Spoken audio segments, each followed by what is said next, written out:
Bismillahirrahmanirrahim. Assalamu alaikum, dear students. How are you? Dear students, today is your first revision video lesson, and the chapter from which we are going to start our revision. This is periodic table.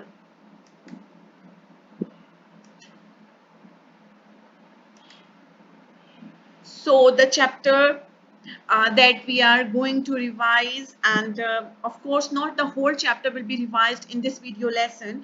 A few topics will be revised, and the name of the chapter is periodic table.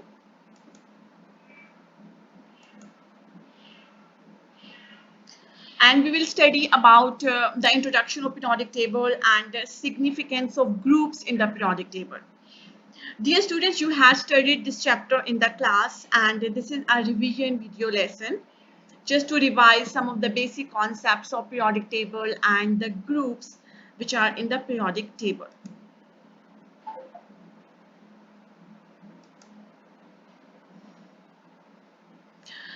A modern periodic table generally gives the following information about each element.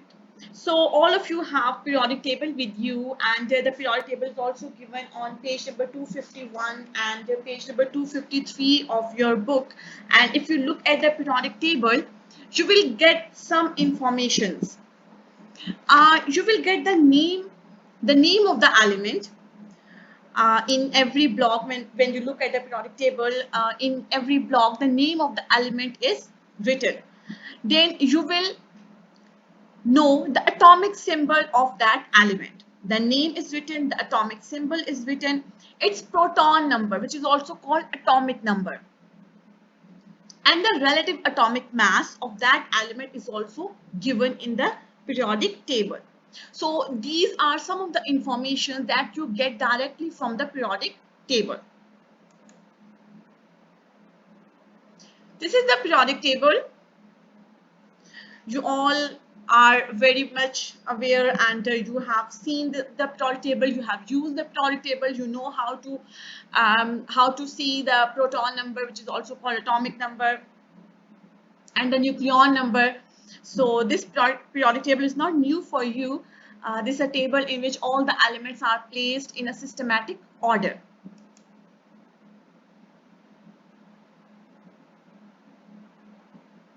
For example, this is from the periodic table we have just taken a block, and the following information you can easily taken out from the periodic table, that sodium, this is the name of the element. The name of the element is given Na. This is the symbol of the element. This is also given. 11 is the proton number, which is also called atomic number, and 22.990, this is a relative atomic mass of sodium. So these are the information that are given in the periodic table, and you can easily see from the periodic table. So the periodic table is further divided into periods and groups. So you know that there are periods and groups in the periodic table. Each horizontal row is called a period. Horizontal, this wise. Each horizontal row is called a period, and vertical, perpendicular. Each vertical column is called a group. So horizontal rows are the periods in the periodic table, and vertical columns are called, they are the groups of the periodic table.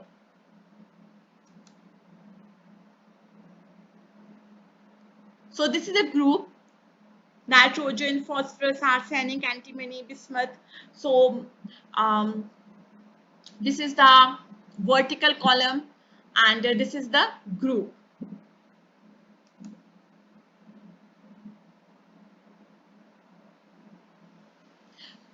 So you can see that these are the periods. First period just contained two elements, hydrogen and helium. Then this is the second period: lithium, beryllium, boron, carbon, nitrogen, oxygen, fluorine, and neon. And these are the groups.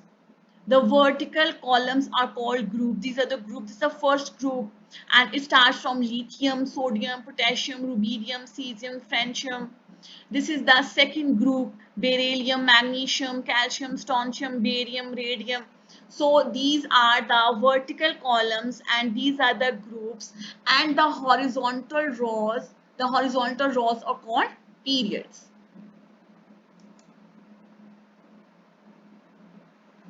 So what is the significance of groups in the periodic table? Group number shows the number of valence electrons in elements of that group. So the group number will show us the number of valence electrons. For example, when we talk about the first group means that all the elements of this group have one valence electrons.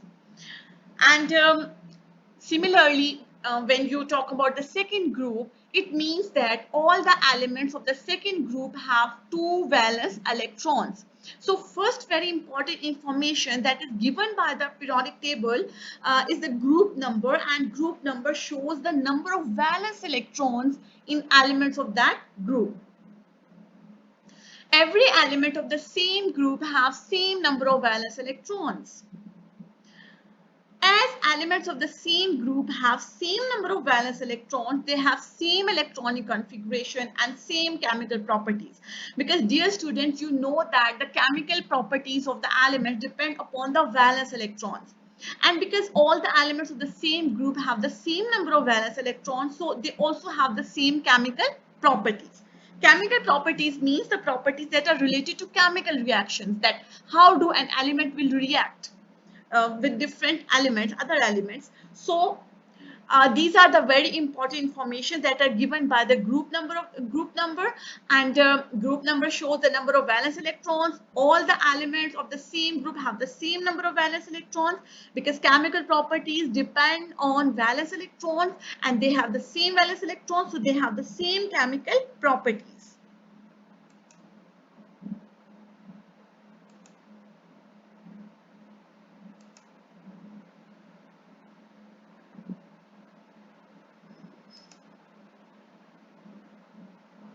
For example, all the elements of first group have one electrons in their valence shells.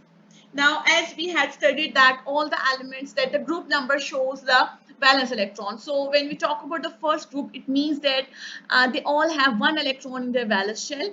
Therefore, they all will lose one electron during a chemical reaction. So whether it is sodium, potassium, rubidium, cesium, whatever the element of the first group is, because they all have one valence electron, so during a chemical reaction, they will lose one electron and they will become a cation with one positive charge on it. Similarly, group 2 elements have two valence electrons, so they lose two electrons during a chemical reaction. For example, beryllium, magnesium, calcium, strontium, barium, radium, these all are the members of the second group, so they all have two electrons in the valence shell and they will lose two electrons during a chemical reaction by forming a cation which will have 2+ charge on it.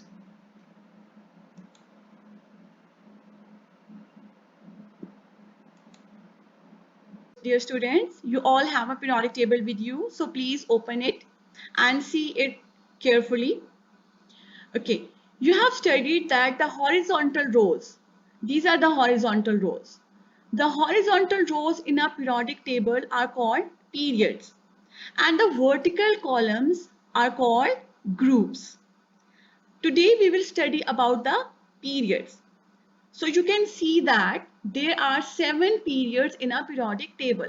1, 2, 3, 4, 5, 6, 7. These are the 7 periods of the periodic table. And these are lanthanides and actinides. Lanthanides in fact belong to the 6th period and actinides belong to the 7 periods. They are not placed over here and they are placed at the bottom because their properties resemble with one another more than the rest of the periodic table. So if you look at the periodic table, you will see that these are the, except hydrogen, lithium, from lithium, sodium. These are the alkali metals. These are alkaline earth metals. These are the transition metals.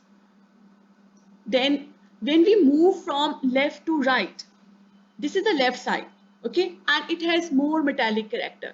These two groups are metals. And when we move from left to right, you can see a transition. And this transition is from metals to non-metals. Now the metallic character is decreasing and non-metallic character is increasing. But this is not some sudden change. In fact, it's a gradual change. Gradually, the metallic character decreases and non-metallic character increases. Now we have boron, silicon, germanium, arsenic, antimony, tellurium, polonium. This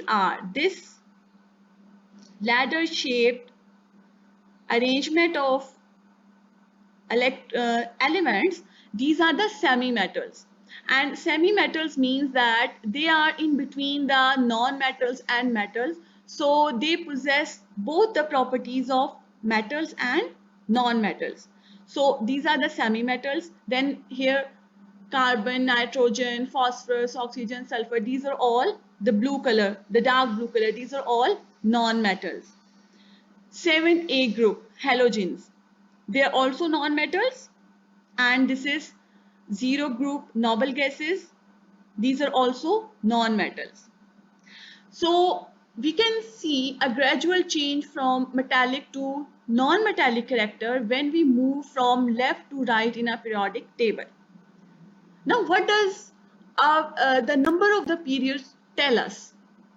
The number of periods tell us the number of occupied electronic shells that are present in those elements. We can say that here it's written on your book, the number of occupied shells of electrons an element has is equal to its period. It means that what is the number of the period? For example, this is the first period. So first period means that all the elements of the first period, which are hydrogen and helium, they have only one shell of electrons. Then number 2 period, lithium, beryllium, boron, carbon, nitrogen, oxygen, fluorine and neon. They belong to second period. And second period means that these elements have two shells of occupied electrons. Similarly, third period, the elements of the third period have 3 electronic shells. They have 3 shells which are occupied by electrons, and so on. So the period number shows us the number of occupied electronic shells of an element. Similarly, you have studied this. These are the groups, vertical columns and horizontal rows. These are the periods.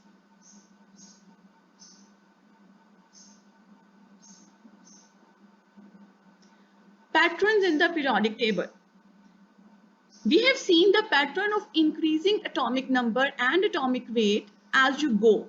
It means that whenever you go along a period or you go down a group, atomic number and atomic mass increases. But apart from that, there are some specific patterns that are observed in the periodic table.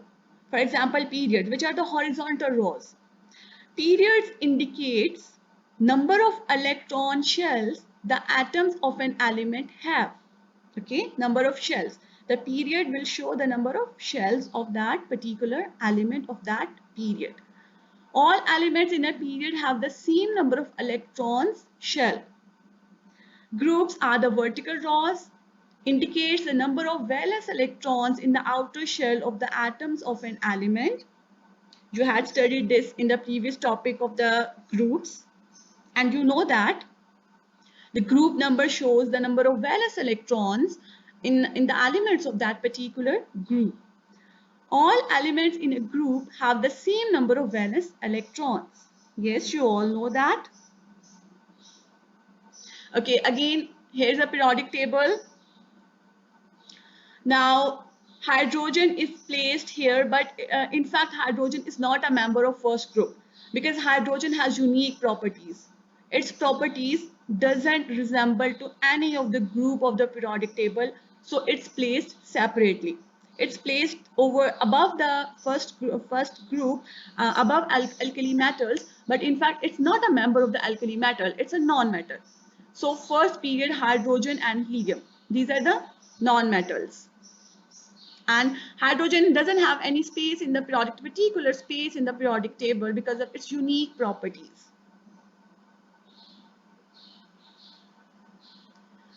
Dear student, I hope you have understood the concept. Thank you.